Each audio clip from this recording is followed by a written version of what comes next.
તો સુરત શહેરના અમરોલી વિસ્તારમાં આવેલા માનસરોવર સર્કલ પાસેના સતનામા જ્વેલર્સમાં ચોરીની એક ચોંકાવનારી ઘટના સામે આવી છે।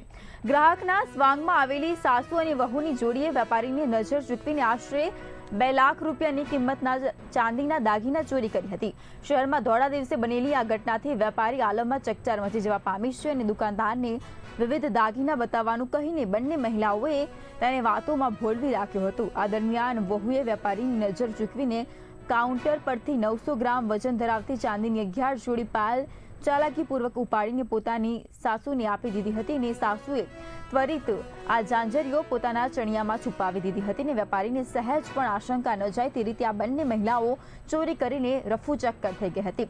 સીસીટીવી ફૂટેજમાં સાસુ વહુની આ જોડી સાતીરતાથી ચોરી કરતી સ્પષ્ટપણે કેદ થઈ ગઈ હતી અને વેપારીએ આ અંગે ત્વરિત અમરોલી પોલીસ મથકે જાણ કરી હતી। પોલીસે ઘટનાસ્થળે પહોંચી ગુનો નોંધી સીસીટીવી ફૂટેજના આધારે બંને ચતુર મહિલાઓની શોધખોળ હાથ ધરી છે।